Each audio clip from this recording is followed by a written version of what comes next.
നീ അനുഭവിക്കുന്നതെല്ലാം ഞാനും നിങ്ങളും അനുഭവിക്കുന്നത് മുഴുവനും അള്ള എഴുതി വെച്ചതാ. എന്ന് എഴുതി വെച്ചു?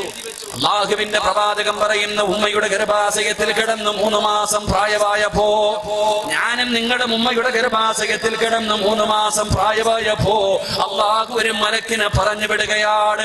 ഉമ്മയുടെ ഗർഭാശയത്തിൽ കിടക്കുന്ന ചോരക്കുഞ്ഞായ ഞാനും നിങ്ങളും അതിനകത്ത് ആ മലക്ക് വന്നിട്ട് എഴുതി വെച്ചു, സിറാജേ ഇത്ര വയസ്സ് വരെ നീ ദുനിയാവിൽ ജീവിക്കും. നിന്റെ വാപ്പ ഇതാണ്, നിന്റെ ഉമ്മ ഇതാണ്, നിന്റെ ഭാര്യ ഇതാണ്, നിന്റെ മക്കൾ ഇതാണ്. നിനക്ക് വീടുണ്ടോ, പണം കിട്ടുമോ, ജോലി ഉണ്ടാകുമോ, മക്കളുണ്ടാകുമോ, എല്ലാം ഈ മലക്ക് എഴുതി വെക്കുകയാണ്.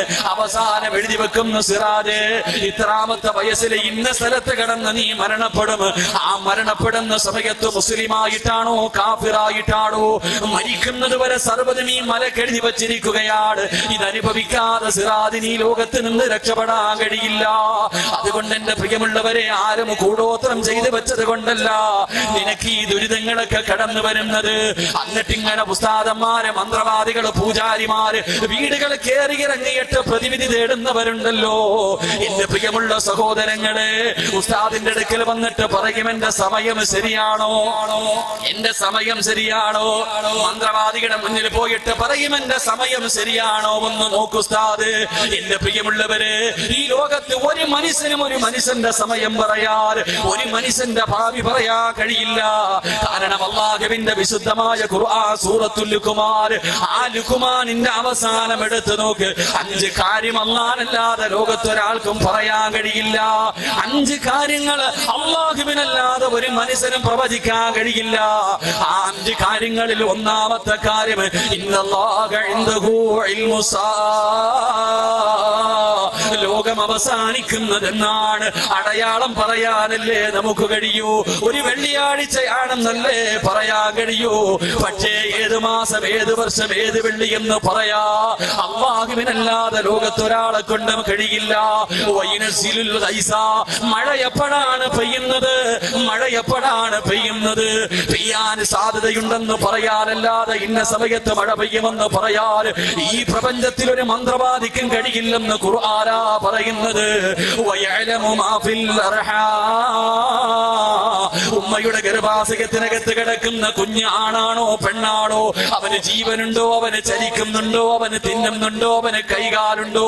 എന്റെ പ്രിയമുള്ളവരെ, ഇത് പ്രവചിക്കാൻ 3 മാസം കഴിഞ്ഞാലേ ശാസ്ത്രത്തിന് കഴിയൂ. അതിനു മുമ്പ് പ്രവചിക്കാൻ ഒരാളെ കൊണ്ടും കഴിയില്ല. അല്ലാഹുവിന്റെ ഖുർആൻ പറയുന്നു, വമാ തദ്രീ നഫ്സുൻ മാദാ തക്സിബു ഗദാ. ഒരു മനുഷ്യന്റെ ഭാവി പറയാ, ഒരു മനുഷ്യന്റെ സമയം പറയാ, ഒരു മനുഷ്യന് നാളെ എന്ത് സംഭവിക്കുമെന്ന് പറയാ അല്ലാഹുവിനല്ലാതെ ഒരു മഖ്ലൂക്കിനും കഴിയില്ലെന്ന് വിശുദ്ധമായ ഖുർആനാ പറയുന്നത്. 5-ാമതായി പറയുന്നു, വമാ തദ്രീ നഫ്സുൻ ബിഅയ്യി അർദിൻ തമൂത്. ഒരു മനുഷ്യൻ എവിടെ കിടന്നാണ് മരിക്കുന്നത്, എവിടെയാണ് കബറടക്കുന്നത്? എന്റെ പ്രിയമുള്ളവരെ, 45 കൊല്ലം അല്ലാഹുവിന്റെ പള്ളിയിൽ ജോലി ചെയ്ത പ്രിയപ്പെട്ട ഉസ്താദിന്റെ കബറെവിടെയാ? എന്റെ പ്രിയമുള്ളവരെ, മാറഞ്ചേരി പരിസരത്തുള്ളവർക്കറിയാ. ആ പള്ളിയുടെ മുന്നിലൂടെ കടന്നുപോയവരാണ്. അതുകൊണ്ട് എന്റെ പ്രിയമുള്ളവരോട് പറയുകയാ, ഒരു മനുഷ്യന്റെ ഭാവി പറയാ, ഒരു മനുഷ്യന് നാളെ എന്ത് സംഭവിക്കുമെന്ന് പറയാറ്, ഒരു മനുഷ്യന്റെ സമയം പറയാറ് ഈ ലോകത്ത് ഒരു മനുഷ്യനെയും കൊണ്ട് കഴിയില്ല. അതുകൊണ്ട് അല്ലാഹു പറയുകയാ, പരിശുദ്ധമായ ഖുർആൻ പറയുകയാണ്, അല്ലാഹു പരീക്ഷണം കൊടുക്കുന്നത് സ്നേഹം കൂടിയത് കൊണ്ടാ. അല്ലാഹുവിന്റെ ഖുർആൻ പറയുന്നു, അല്ലാഹു ഇഷ്ടപ്പെട്ടവർക്ക് അല്ലാഹു 6 പരീക്ഷണങ്ങൾ കൊടുക്കും. അല്ലാഹു ഇഷ്ടപ്പെട്ടവർക്ക് 6 പരീക്ഷണങ്ങൾ കിട്ടൂ. അതിരാത്രി കിടന്നു വന്ന് എന്റെ പ്രിയമുള്ള മുസ്ലിമീങ്ങളോട്, ഈ പറയുന്ന 6 പരീക്ഷണങ്ങളിൽ ഏതെങ്കിലും ഒരു പരീക്ഷണം നീ അനുഭവിച്ചിട്ടുണ്ടോ? നിന്റെ ഈ ജീവിതത്തിന്റെ ഇടയില് ഈ പറയുന്ന 6 കാര്യങ്ങളിൽ ഏതെങ്കിലും ഒരെണ്ണം ഉണ്ടായിട്ടുണ്ടെങ്കിൽ മനസ്സറിഞ്ഞുകൊണ്ട് പറ, അൽഹംദുലില്ലാഹ്. അല്ലാഹു ഇഷ്ടപ്പെട്ടവർക്ക് അല്ലാഹു 6 പരീക്ഷണം കൊടുക്കുമെന്ന് നബി മുഹമ്മദ് മുസ്തഫ സല്ലല്ലാഹു അലൈഹി വസല്ലം അല്ലാഹുവിന്റെ ഖുർആൻ പറയുന്നു, അല്ലാഹു ഇഷ്ടപ്പെട്ടവർക്ക് അല്ലാഹു 6 പരീക്ഷണം കൊടുക്കുമെന്ന് നബിയുനാ റസൂലുള്ളാഹി ഈ 6 പരീക്ഷണത്തിൽ ഏതെങ്കിലും ഒരെണ്ണമെങ്കിലും എനിക്കോ നിങ്ങൾക്കോ വന്നിട്ടുണ്ടെങ്കിൽ ഇവിടെ ഇരുന്നിട്ട് പറയണം, മനസ്സറിഞ്ഞിട്ട് സന്തോഷം കാരണം അൽഹംദുലില്ലാഹ്. അല്ലാഹു ഈമാൻ നൽകി അനുഗ്രഹിക്കുമാറാകട്ടെ. അല്ലാഹു ഈമാൻ നൽകി അനുഗ്രഹിക്കുമാറാകട്ടെ. ഇൻഷാ അല്ലാഹ് പറയൂലേ മനസ്സറിഞ്ഞിട്ടൊരു അൽഹംദുലില്ലാഹ് പറയണം. പറയാന്ന് നിയത്ത് ചെയ്യുന്നവര് കൈവെക്കും. പ്രതിഫലം ഞാൻ പറയും. ഈ അൽഹംദുലില്ലാഹയുടെ പ്രതിഫലം ഞാൻ അവസാനം പറഞ്ഞു തരും. അല്ലാഹു ഈമാൻ നൽകി അനുഗ്രഹിക്കുമാറാകട്ടെ. മന്ത്രം കൂടോത്രം ഉണ്ടോ ഇല്ലേ അതല്ല എന്റെ വിഷയം. അത് ചെയ്താ തന്നെ കൂടോത്രം ചെയ്താൽ വലിക്കില്ല അതല്ല എന്റെ വിഷയം. അത് ചെയ്താൽ ചെയ്യും, അത് ചെയ്താൽ കിട്ടും. അതുകൊണ്ടല്ലേ പറഞ്ഞത് അത് ചെയ്യാൻ പാടില്ലെന്ന്. അത് വൻപാപത്തിൽ എഴുതാൻ പാരണം, അത് ചെയ്യാൻ പാടില്ല. ചെയ്തവനുള്ളത് അള്ളാഹ് കൊടുക്കാന്ന് പറഞ്ഞു. നീ എന്തിനാ വിഷമിക്കണം? കൂടോത്തരം ചെയ്യുന്നവനുള്ള പ്രതിഫലം കൊടുക്കാന്ന് അള്ളാഹ് ഏറ്റിട്ടുണ്ട്. നിന്റെ വിധിയെ അത് നീ അനുഭവിക്ക്. ഇനി നിനക്ക് എന്ത് സംഭവിച്ചാൽ അതിന്റെ ഉത്തരവാദിത്വം ഓന്റെ തലയില. നീ പേടിക്കണ്ട, ഓടി നടക്കണ്ടെന്ന് നബിയുനാ റസൂലുള്ളാഹി. ഇനിയിപ്പോ ഇതിന് പ്രതിവിധി ഉണ്ടോ ഇല്ലേ അതും എന്റെ വിഷയമല്ല. പ്രതിവിധിയുണ്ട്, അതിൻ്റെതായ വശം. പൈസ ഉണ്ടാക്കുന്ന പ്രതിവിധിയല്ല. ഖുർആൻ മാത്രമേ അതിന് പ്രതിവിധിയുള്ളൂ. പരിശുദ്ധമായ ഖുർആൻ ഓതുക, ദിക്റുകൾ പറയുക, ഇത് രണ്ടുമേ അതിന് പ്രതിഫലമുള്ളൂ. മുട്ട കുഴിക്കലോ തേങ്ങ ഇറക്കലോ അതൊന്നും ഇതുമായി ബന്ധപ്പെട്ട വിഷയമല്ല. ഞാൻ അതിന് പോയിട്ടുമില്ല, എനിക്ക് അറിയത്തുമില്ല. ഒറ്റ ഹദീസ് അള്ളാഹുവിന്റെ റസൂലിന്റെ പ്രിയപ്പെട്ട ഭാര്യ റിപ്പോർട്ട് ചെയ്ത ഹദീസിൽ കാണാം, ആരെങ്കിലും മന്ത്രവാദിയുടെ മുന്നിൽ, പൂജാരിമാരുടെ മുന്നിൽ, ജ്യോതിശാലയത്തിന്റെ മുന്നിൽ ആരെങ്കിലും നോക്കാൻ പോയാൽ അവന്റെ 40 ദിവസത്തെ ഇബാദത്ത് അല്ലാഹു സ്വീകരിക്കില്ല, അവന്റെ ദുആ അല്ലാഹു സ്വീകരിക്കില്ലെന്ന് നബിയുനാ റസൂലുള്ളാഹി. നോക്കാൻ പോയാൽ മതി. 40 ദിവസത്തെ നിന്റെ അമലോ ദുആയോ സ്വീകരിക്കില്ല. അള്ളാന്റെ റസൂലിന്റെ ഭാര്യ കൂടിയ ഹദീസ. അതുകൊണ്ട് അള്ളാഹു നമുക്ക് ഈമാൻ നൽകി അനുഗ്രഹിക്കുമാറാകട്ടെ. അതുകൊണ്ട് അള്ളാഹു ഇഷ്ടപ്പെട്ടവർക്ക് അള്ളാഹു 6 പരീക്ഷണം കൊടുക്കും. 6 പരീക്ഷണങ്ങളിൽ ഒന്ന് അള്ളാഹുവിന്റെ വിശുദ്ധമായ ഖുർആൻ പറയുന്നു, വലനബുലുവന്നകും ബിശൈഇൻ മിനൽ ഖൗഫി വൽ ജൂഇ വനഖ്സിൻ മിനൽ അംവാലി വൽ അൻഫുസി വസമറാത് വബശിരി സാബിരീൻ الذين إذا أصابتهم مصيبة قالوا إنا لله وإنا إليه راجعون. അല്ലാഹുവിന്റെ വിശുദ്ധമായ ഖുർആൻ പറയുകയാണ്, അല്ലാഹു ഇഷ്ടപ്പെട്ട അടിമയ്ക്ക് കൊടുക്കുന്ന 6 പരീക്ഷണങ്ങളിൽ ഒന്നാമത്തെ പരീക്ഷണം ഏതെന്നറിയുമോ? അല്ലാഹുവിന്റെ ഖുർആൻ പറയുന്നു, വലനബുലുവന്നകും ബിശൈഇൻ മിനൽ ഖൗഫ്. അല്ലാഹു ഭയം കൊടുക്കുകയാണ്. എന്റെ പ്രിയമുള്ളവരെ, ഭയം കൊടുത്തിട്ട് പരീക്ഷിക്കുകയാ. ഈ ലോകത്ത് ഏറ്റവും കൂടുതൽ പേടിച്ച് ജീവിച്ചതാരാ? അല്ലാഹുവിനെ പേടിച്ചല്ല. ഈ ലോകത്ത് ഏറ്റവും കൂടുതൽ നാട്ടുകാര ജനങ്ങളെ പേടിച്ച് ജീവിച്ചതാരാ? അത് മഹാനായ നബി മുഹമ്മദ് മുസ്തഫ സല്ലല്ലാഹു അലൈഹി വസല്ലമ തങ്ങൾ നബുവത്തിന് ശേഷം 23 വർഷക്കാലം ജീവിച്ചു.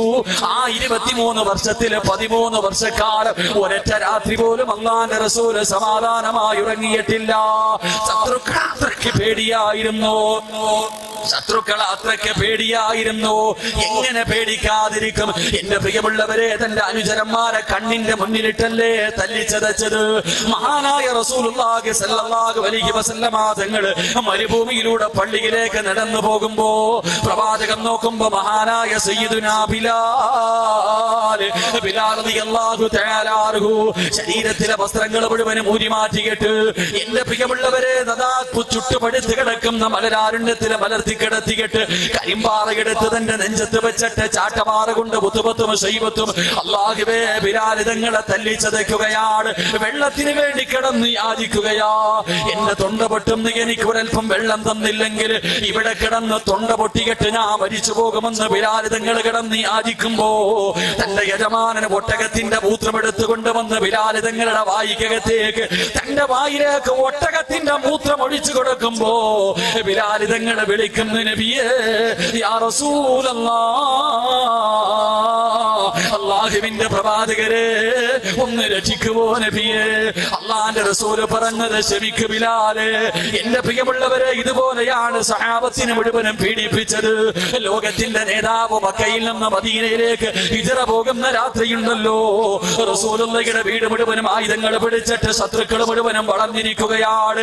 വീടിനകത്ത് നിന്ന് വെളിയിലിറങ്ങിയ അല്ലാഹുവിന്റെ റസൂലിനെ വെട്ടിക്കൊല്ലുന്നതിന് വേണ്ടി ശത്രുക്കൾ മുഴുവനും തയ്യാറെടുത്തിരിക്കുമ്പോ കടന്നിരുന്ന സ്ഥലത്ത് മഹാനായ അലിയാരി തങ്ങളെ പിടിച്ചു കിടത്തിയിട്ട് ഒരു പിടി മണ്ണ് വാരിയിട്ട് പരിശുദ്ധമായ ഖുർആനിലെ സൂറത്തിലെ യാസീനിലെ ആയത്ത് ഓതിയിട്ട് ശത്രുവിന്റെ കണ്ണിന്റെ മുകളിലേക്ക് മുഖത്തിലേക്ക് വലിച്ചെറിഞ്ഞിട്ട് അല്ലാഹുവിന്റെ പ്രവാചകർ അതിനകത്ത് നിന്ന് ഇറങ്ങുകയാണ്. ശത്രുക്കളുടെ മുന്നിലൂടെ ഇറങ്ങി പോവുകയാ. നടന്നു പോകുമ്പോ മഹാനായ സയ്യിദുനാ അബൂബക്കർ സിദ്ദീഖ് റളിയല്ലാഹു തആല അൻഹു അല്ലാഹുവിന്റെ പ്രവാചകന്റെ കയ്യിൽ പിടിച്ചിട്ട് ചോദിക്കുന്നു, യാ റസൂലല്ലാഹ്, നടക്കല്ലേ നബിയേ, നടന്നു പോയാ അങ്ങയുടെ കാൽപ്പാടുകൾ പിന്തുടർന്നുകൊണ്ട് ഈ ശത്രുക്കൾ വന്ന് നബിയെ അങ്ങയെ പിടിക്കും. നബിയെ നടക്കല്ലേ, എന്റെ ചുമലിലേക്ക് കേറി നബിയെ, എന്റെ ചുമലിലേക്ക് കേറി നബിയെ. അല്ലാഹുവിന്റെ റസൂലിനെ തന്റെ ചുമലിലേക്ക് കയറ്റിയിട്ട് അബൂബക്കർ തങ്ങൾ നടക്കുകയാണ്. നമ്മൾ നടക്കുന്നത് പോലെയല്ല. ഒരു കാല് വെക്കും, എന്നിട്ട് അതിന്റെ വിപരീതമായി കാല് വെക്കും. ഇതുപോലെ മരുഭൂമിയിലൂടെ മുന്നോട്ട് നടന്നിട്ട് എന്റെ പ്രിയമുള്ളവരെ തിരിച്ചു നടന്നു വന്ന് പാടുകൾ മുഴുവനും മായിച്ചു കളയുകയാണ്. എന്നിട്ട് അല്ലാഹുവിന്റെ റസൂലിനെയും കൊണ്ട് എന്റെ പ്രിയമുള്ളവരെ നടന്ന് അവസാനം ഗുഹയ്ക്കകത്ത് പോയിട്ട് 3 ദിവസത്തോളം അല്ലാഹുവിന്റെ പ്രവാചകരും അബൂബക്കർ തങ്ങളും ശത്രുക്കളെ പേടിച്ചിട്ട് അതിനകത്ത് കഴിച്ചു കൂട്ടിയെന്ന് ചരിത്രം പഠിപ്പിക്കുമ്പോ എന്റെ പ്രിയമുള്ളവരെ, ഞാനും അതാ കഴിഞ്ഞ ആഴ്ച ആ പർവ്വതത്തിന്റെ മുമ്പിലെത്തി. എന്റെ കൂടെ വന്ന ചെറുപ്പക്കാർ എത്രയോ പേര് 2 മണിക്കൂർ നടന്നിട്ടാണ് അതിന്റെ മുകളിൽ നിന്ന് കയറിയത്. എന്നെ കൊണ്ട് കഴിഞ്ഞില്ല, എന്നെ കൊണ്ട് അതിന്റെ മുകളിൽ കയറാൻ കഴിഞ്ഞില്ല. കാരണം പോയതിലെ ഏറ്റവും ചെറുപ്പക്കാരൻ ഞാനായിരുന്നു. എന്നെക്കാളും പ്രായമുള്ളവര് പോലും 2 മണിക്കൂർ നടന്ന പർവ്വതത്തിന്റെ മുകൾ തട്ടിൽ പോയിട്ട് അല്ലാഹുവിന്റെ പ്രവാചകൻ അബൂബക്കർ സിദ്ദീഖ് തങ്ങൾ വരുന്ന പുണ്യഗുഹയിൽ പോയി അല്ലാഹുവേ ദുആ ചെയ്തിട്ട് ഇറങ്ങി വരുമ്പോ എനിക്ക് പോലും സങ്കടം തോന്നിപ്പോയി. എന്റെ പ്രിയമുള്ളവരെ, അതുകൊണ്ട് അല്ലാഹു ഭയം തരുന്നത് നിന്നോടുള്ള ഇഷ്ടം കൊണ്ടാണ്. ശത്രുക്കളെ മുഴുവനും ഒരുമിപ്പിക്കുകയാണ്. ശത്രുക്കളെ മുഴുവനും ഒറ്റക്കെട്ടായി നമുക്കെതിരെ തിരിയുകയാ. നമ്മുടെ രാജ്യം ആര് ഭരിക്കട്ടെ, ഏതെല്ലാം ശക്തികളെ നമുക്കെതിരെ തിരിഞ്ഞാൽ നമ്മൾ പേടിക്കണ്ട. നമ്മളൊക്കെ യഥാർത്ഥ മുസ്ലിമീങ്ങളാ. അതാ ജനിച്ചപ്പോഴേ ബാങ്ക് വിളിച്ചു, ഇഖാമത്തും കൊടുത്തു കഴിഞ്ഞു. ഇനി എപ്പോഴാണ് ബാങ്കും കൊടുത്തു, ഇഖാമത്ത് കൊടുത്തു, ഇനി കുളിപ്പിച്ച് വെള്ള തുണിയിൽ പൊതിഞ്ഞിട്ട് പള്ളിക്കകത്ത് കൊണ്ടുവെക്കുമ്പോ എപ്പോഴാണ് ഇമാമത്ത് നിൽക്കാൻ ഉസ്താദ് വരുന്നതും കാത്തിരിക്കുന്നവരാ. മരിക്കാൻ പേടിയില്ലാത്തവരാ. ഒരു മുസ്ലിം ഒരിക്കലും മരിക്കാൻ പേടിക്കില്ല. ലോകത്ത് മുസ്ലിം അല്ലാതെ ഒരാളും അല്ലാഹുവിനോട് ഒരു നല്ല മരണം തരണേ എന്ന് ലോകത്തൊരു മനുഷ്യനും ദുആ ചെയ്യില്ല. നടുറോഡിൽ കിടന്ന് ശത്രുവിന്റെ വെട്ടുകൊണ്ട് ഇഞ്ചിഞ്ചായി വെട്ടി മുറിച്ചിട്ട് നടുറോഡിൽ കിടന്ന് മരിച്ചാൽ ആ വെട്ടുന്നവന്റെ മുഖത്ത് നോക്കിയിട്ട് പുഞ്ചിരിച്ചുകൊണ്ട് ലാ ഇലാഹ ഇല്ലല്ലാഹ് എന്ന് പറഞ്ഞിട്ട് മരിക്കാൻ കൊതിക്കുന്നവരാണ്. അതുകൊണ്ട് നമ്മൾ ആരെയും ഭയപ്പെടണ്ട. അതുകൊണ്ട് ശത്രുക്കൾ മുഴുവനും ഒരുമിക്കട്ടെ, അയൽവാസികൾ മുഴുവനും ഒറ്റക്കെട്ടാകട്ടെ, നാട്ടുകാർ മുഴുവനും നിന്നെ ഒറ്റപ്പെടുത്തട്ടെ. ഏത് പ്രതിസന്ധി വന്നാല് തളരല്ലേ സഹോദരാ. എന്റെ പ്രിയമുള്ള പെങ്ങള്, ചെയ്യാത്ത തെറ്റിന്റെ പേരിൽ നാട്ടുകാർ മുഴുവനും നിന്നെ കളിയാക്കട്ടെ, പരിഹസിക്കട്ടെ, നാണം കെടുത്തട്ടെ. ആത്മഹത്യ ചെയ്യല്ലേ പെങ്ങള്, നിന്നെ കൊണ്ട് കഴിയില്ല പെങ്ങള്. ഒരു യഥാർത്ഥ വിശ്വാസിയെ കൊണ്ട് ആത്മഹത്യ ചെയ്യാൻ കഴിയില്ല. മക്കളൊക്കെ പരീക്ഷ എഴുതിയിട്ട് കാത്തിരിക്കുകയാണ്. SLCയുടെ റിസൾട്ട് വരുമ്പോ ഒരു വലിയ വിജയത്തിന് വേണ്ടി കാത്തിരിക്കുന്നവരാ. അതാ അർഹിച്ച വിജയം കിട്ടിയില്ലെങ്കിൽ പിന്നെ ഒരു തുണ്ട് കയറെടുത്തിട്ട് പാലിൽ കെട്ടിക്കെട്ട് തൂങ്ങിച്ചാവാ തയ്യാറെടുക്കുന്ന എന്റെ പ്രിയമുള്ള യുവത്വത്തോട്, നരമ്പ് മുറിക്കുന്ന എന്റെ പ്രിയമുള്ളവരോട്, എത്ര വലിയ വേദനയുണ്ടായാൽ ഏത് പ്രതിസന്ധിയിലും പിടിച്ചു നിൽക്കാനുള്ള ഒരു ദിക്ർ ഞാൻ പറഞ്ഞു തരാ. എന്റെ പ്രിയമുള്ളവരെ, ആരൊക്കെ ഒറ്റപ്പെടുത്തിയാലും അല്ലാഹു ഒറ്റപ്പെടുത്തൂല. നിന്നെ സൃഷ്ടിച്ചത് റബ്ബാ. നിന്റെ കാലിലൊരു മുള്ളു കൊള്ളുന്നത് പോലും അല്ലാഹു സഹിക്കില്ല. നിന്റെ ഉമ്മയ്ക്കല്ല നിന്നോട് സ്നേഹം കൂടുതൽ, നിന്റെ വാപ്പയ്ക്കല്ല, നിന്റെ കൂടെ കിടന്ന ഭർത്താവിനല്ല, നിന്റെ വയറ്റിൽ 9 മാസം കിടന്ന നിന്റെ മക്കൾക്കല്ല. നിങ്ങളെ ഏറ്റവും കൂടുതൽ സ്നേഹം അല്ലാഹുവിനാണ്. ആ അല്ലാഹു ഒരിക്കലും നിന്നെ കൈവിടൂല. അതുകൊണ്ട് പ്രതിസന്ധികളെ പിടിച്ചു നിൽക്കാനുള്ള ഒരു ദിക്ർ ഞാൻ പറഞ്ഞു തരാ. മഹാനായ അസ്റഫുൽ ഖൽഖ് നബി മുഹമ്മദ് മുസ്തഫ സല്ലല്ലാഹു അലൈഹി വസല്ലമ തങ്ങളുടെ പ്രിയപ്പെട്ട ഭാര്യയാണ് ആയിഷ ബീവി റളിയല്ലാഹു തആല അൻഹ. അല്ലാഹുവിന്റെ റസൂലിന്റെ ഭാര്യമാരിൽ വയസ്സ് കുറഞ്ഞവളാണ് ആയിഷ ബീവി. ആയിഷ ബീവി റളിയല്ലാഹു തആല അൻഹയെ കുറിച്ച് അതാ മുനാഫിഖീങ്ങൾ പറഞ്ഞു പരത്തുകയാണ്. ആയിഷ ബീവി വ്യഭിചരിച്ചു. സൗബാ റളിയല്ലാഹു തആല അൻഹു ഒരു ചെറുപ്പക്കാരനായ സഹാബിയാണ്. ഈ സഹാബിയുമായി ചേർത്ത് വെച്ചിട്ട് പറയാൻ തുടങ്ങുകയാ. ഇന്നല്ല തുടങ്ങിയത് 1400 വർഷങ്ങൾക്ക് മുമ്പ് അള്ളാന്റെ റസൂലിന്റെ ഭാര്യയെ പോലും വെറുതെ വിടാത്ത ഒരു സമുദായം ഉണ്ടായിരുന്നു. അള്ളാന്റെ റസൂലിന്റെ ഭാര്യമാരെ പോലും അവർ വെറുതെ വിട്ടില്ല. അള്ളാന്റെ റസൂലിന്റെ ഭാര്യ ആയിഷ ബീവി വ്യഭിചരിച്ചെന്ന് പറഞ്ഞു പരത്തുകയാ. സഹാബത്ത് മുഴുവനും വിശ്വസിച്ചു. അള്ളാന്റെ റസൂലിന്റെ സഹാബത്ത് മുഴുവനും വിശ്വസിക്കുകയാണ്. അവസാനം അവിടെയും ഇവിടെയും നിന്നിട്ട് സഹാബത്ത് പറയാൻ തുടങ്ങി. അള്ളാന്റെ റസൂലിനെ കേട്ട് കേട്ട് സഹിക്കാൻ കഴിഞ്ഞില്ല. തന്റെ ഭാര്യയെ കുറിച്ച് അപവാദം പറയുന്നത് കേട്ടപ്പോ പ്രവാചകന്റെ കണ്ണ് നിറഞ്ഞു പോയി. അള്ളാന്റെ റസൂല് വീട്ടിലേക്ക് വന്നിട്ട് പറയുന്നു, ആയിഷ കുറച്ചു ദിവസം നിന്റെ വീട്ടിലേക്ക് പോയി നിൽക്കുക ആയിഷ, കുറച്ചു ദിവസം നിന്റെ വീട്ടിലേക്ക് പോയി നിൽക്കുക ആയിഷ. ആയിഷ ബീവിയുടെ ഹൃദയം പൊട്ടുകയാണ്. ഭർത്താവ് വീട്ടിൽ നിന്ന് പറഞ്ഞു വിടുകയാ, വീട്ടിൽ നിന്ന് പറഞ്ഞു വിടുകയാണ്. ആയിഷ ബീവി കരഞ്ഞുകൊണ്ട് വീടിന്റെ വെളിയിലിറങ്ങുമ്പോ തന്റെ പ്രിയപ്പെട്ട വാപ്പയായ അബൂബക്കർ സിദ്ദീഖ് റളിയല്ലാഹു തആല അൻഹു വാപ്പയുടെ കയ്യിലേക്ക് തന്റെ പൊന്നുമോള് ഓടിച്ചെന്ന് കെട്ടിപ്പിടിച്ചു. എന്നിട്ട് പറയുന്ന, ഉപ്പാ ഞാൻ വ്യഭിചരിക്കുമോ ഉപ്പാ? ഞാൻ അല്ലാഹുവിന്റെ റസൂലിന്റെ ഭാര്യയാണ്, ഞാൻ അല്ലാഹുവിന്റെ പ്രവാചകന്റെ ഭാര്യയാണ്. ഞാൻ എങ്ങനെ തെറ്റ് ചെയ്യുമോ? ഞാൻ വ്യഭിചരിക്കുമോ? തന്റെ പ്രിയപ്പെട്ട വാപ്പ മുഖത്ത് നോക്കിയിട്ട് പറയുന്ന, മോളെ ആയിഷ വിശ്വസിക്കലല്ലാതെ വഴിയില്ല ആയിഷ, വിശ്വസിക്കലല്ലാതെ വഴിയില്ല ആയിഷ. ആയിഷ ബീവി റളിയല്ലാഹു തആല അൻഹ വാപ്പയുടെ കയ്യിൽ നിന്നിറങ്ങുകയാണ്. കരഞ്ഞുകൊണ്ട് ഓടിച്ചെല്ലുന്നത് തന്റെ പ്രിയപ്പെട്ട മാതാവിന്റെ മുന്നിലേക്കാ. മക്കളെ കരഞ്ഞ ഉമ്മയ്ക്ക് സഹിക്കുവോ? ആയിഷ ബീവി ഓടിച്ചെന്നിട്ട് തന്റെ പ്രിയപ്പെട്ട മാതാവിനെ കെട്ടിപ്പിടിച്ച് പൊട്ടിക്കരഞ്ഞുകൊണ്ട് അവിടെ നിന്ന് പറയുന്ന, ഉമ്മ ഇവര് പറയുന്നത് കള്ളവാ, ഞാനങ്ങനെ ചെയ്തിട്ടില്ല. ആയിഷ ബീവി തന്റെ പ്രിയപ്പെട്ട മാതാവിനോട് പറയുമ്പോൾ 9.5 മാസക്കാല വയറ്റിൽ ചുമന്നുകൊണ്ട് നടന്ന മരണവേദനയുടെ വേദനയും നൊന്ത് പ്രസവിച്ച തന്റെ പ്രിയപ്പെട്ട മാതാവ് ആയിഷ ബീവിയുടെ മുഖത്ത് നോക്കിയിട്ട് പറയുന്നു, മോളെ ആയിഷ തെളിവുകൾ മുഴുവനും നിനക്ക് എതിരാണ്, വിശ്വസിക്കലല്ലാതെ വഴിയില്ല. വാപ്പ കൈയൊഴിഞ്ഞു, ഉമ്മ കൈയൊഴിഞ്ഞു, ഭർത്താവ് കൈയൊഴിഞ്ഞു. ഒരു നാട് മുഴുവനും വ്യഭിചാരി എന്ന മുദ്രകുത്തി. ആയിഷ ബീവി എന്ന 14 വയസ്സുകാരി പതറിയില്ല. ഒരു നാട് മുഴുവനും വ്യഭിചാരി എന്ന മുദ്രകുത്തി കെട്ട് കളിയാക്കിയപ്പോഴും ഒറ്റപ്പെടുത്തിയപ്പോഴും 14 വയസ്സുള്ള ആയിഷ ബീവി പതറിയില്ല. പെങ്ങളെ തൂങ്ങി മരിച്ചില്ല, വിഷമെടുത്ത് കുടിച്ചില്ല, നരമ്പ് മുറിച്ചില്ല. പടച്ചവനെന്നെ കൈവിടില്ലെന്നുള്ള ഈമാൻ ആയിഷ ബീവിക്കുണ്ടായിരുന്നു. വീടിനകത്ത് കയറുകയാണ്, നിസ്കാരപ്പായിലിരുന്ന് കരയുകയാണ്. 14 ദിവസം കരഞ്ഞു, 14 ദിവസം കരഞ്ഞു. 15ാമത്തെ ദിവസം സുബഹി നമസ്കാരം കഴിഞ്ഞപ്പോ അള്ളാഹുവിന്റെ പ്രവാചകന് ചിരിക്കുന്ന മുഖത്തോടെ, അള്ളാന്റെ റസൂല് ചിരിക്കുന്ന മുഖത്തോടെ ആയിഷ ബീവിയുടെ വീട്ടിലേക്ക് കടന്നു വരികയാണ്. ആയിഷ ബീവിയുടെ വീട്ടിലേക്ക് കടന്നു വരികയാ. അള്ളാഹുവേ, റസൂലിന്റെ മുഖത്തെ പുഞ്ചിരി കണ്ടിട്ട്, അള്ളാന്റെ റസൂലിന്റെ മുഖത്തെ പുഞ്ചിരി കണ്ടിട്ട് ആയിഷ ബീവി റളിയല്ലാഹു തആല അൻഹ ഇറങ്ങി ഓടുകയാണ്. ഓടിച്ചെന്നിട്ട് അള്ളാന്റെ റസൂലിനെ കെട്ടിപ്പിടിച്ചിട്ട് അവിടെ നിന്ന് ചോദിക്കുന്നു, നബിയേ ഖുർആനിൽ ആയത്തിറങ്ങിയോ നബിയേ? ആയിഷ തെറ്റ് ചെയ്തിട്ടില്ലെന്ന് ജിബ്രീൽ വന്നു പറഞ്ഞോ നബിയേ? അള്ളാഹുവിന്റെ ഖുർആനിൽ ആയത്തിറങ്ങിയോ നബിയേ?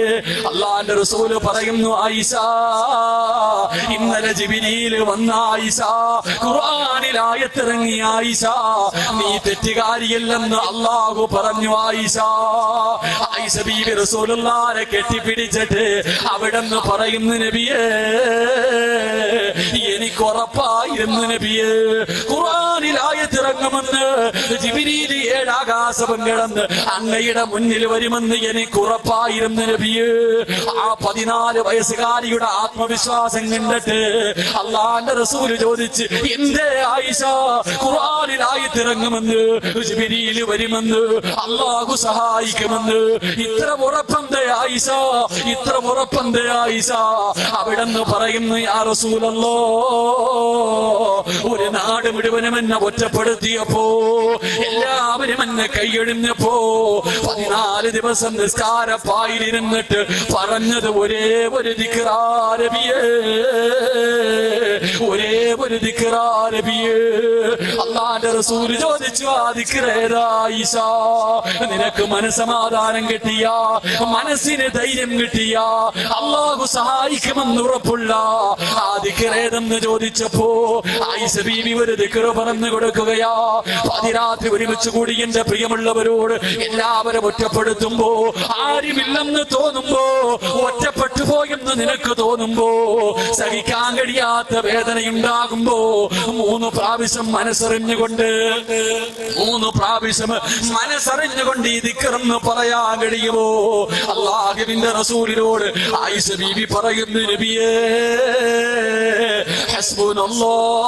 ഹസ്ബുനല്ലാഹു നിഅമൽ വകീൽ നിഅമൽ മൗലാ വനിഅമൻ നസീർ നിസ്കാരപ്പായിലിരുന്ന് കരഞ്ഞുകൊണ്ട് 14 വയസ്സുള്ള ആയിഷ ബീവി അല്ലാഹുവോട് പറയുന്നു അല്ലാ എന്നെ പടച്ചത് നീയാ അല്ലാ സത്യം നിനക്കറിയാമല്ലോ ആര് കൈയൊഴിഞ്ഞാലും എനിക്കൊന്നുമില്ല നീ എന്നെ കൈയൊഴിയല്ല അല്ലാ എനിക്ക് നീയല്ലാതെ ആരുമില്ല പടച്ചവര് എന്റെ വാപ്പയില്ല എന്റെ ഉമ്മയില്ല എന്റെ കൂടെ പിറപ്പില്ല ഞാൻ പറഞ്ഞാൽ ഈ നാട്ടുകാര് വിശ്വസിക്കില്ല എന്നെ സഹായിക്കണേ അല്ലോ എന്ന് പറഞ്ഞപ്പോ അല്ലാഹുവിന്റെ സഹായം കിട്ടിയെന്ന് നബി മുഹമ്മദ് മുസ്തഫ സല്ലല്ലാഹു അലൈഹി വസല്ലം ഹസ്ബുനല്ലാഹു നിഅമൽ വകീൽ വനിഅമൽ മൗലാ വനിഅമൻ നസീർ